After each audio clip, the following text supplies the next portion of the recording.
Start. महोदय, राष्ट्रपति के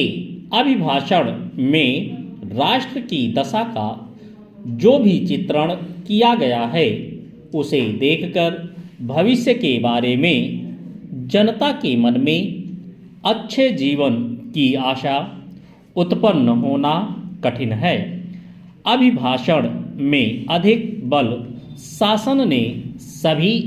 अभी तक जो कुछ किया है उसकी ओर दिया गया है, जबकि यह सदन और राष्ट्र की जनता आज हमारे सामने जो संकट खड़े हैं उनका निराकरण किस प्रकार किया जाएगा, इसके संबंध में मार्गदर्शन की आशा करती थी। राष्ट्र जीवन के भिन्न भिन्न क्षेत्रों में सरकार द्वारा अपनाई गई नीतियों के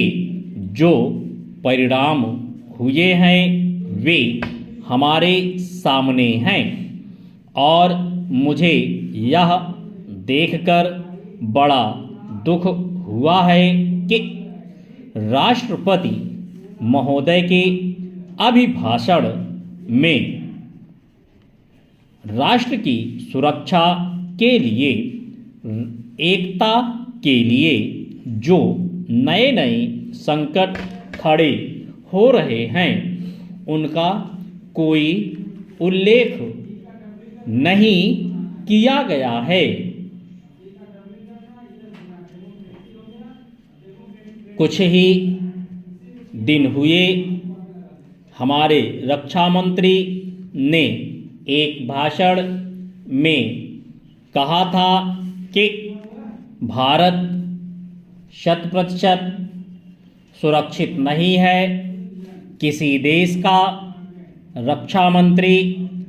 सार्वजनिक रूप से इस तरह के विचार व्यक्त करे तो यह प्रश्न स्वाभाविक रूप से खड़ा होता है कि राष्ट्र की सुरक्षा की ओर, जो कि सर्वोपरि है, ध्यान देने के लिए पूरा प्रयत्न क्यों नहीं किया गया।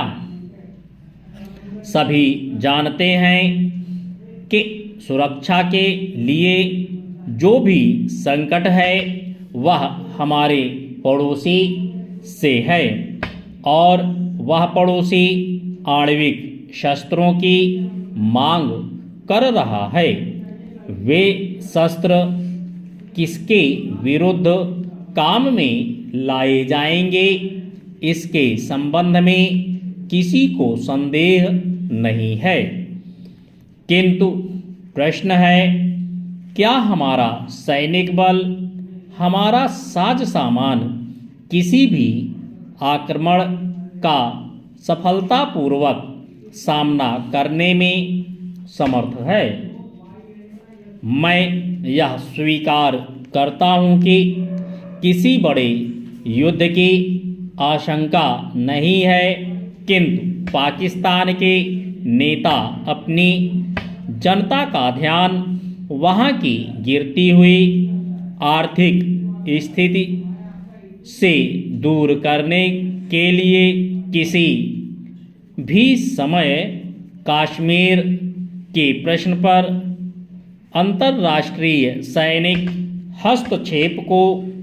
निमंत्रण देने के लिए झगड़ा कर सकते हैं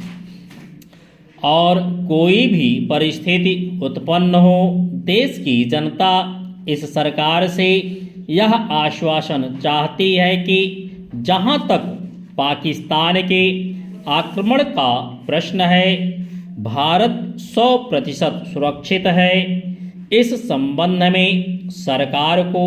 जनता के मन में विश्वास उत्पन्न करने का प्रयत्न करना चाहिए।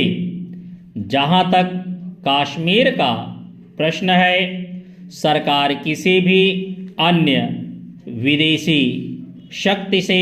वार्ता करने के लिए तैयार नहीं है।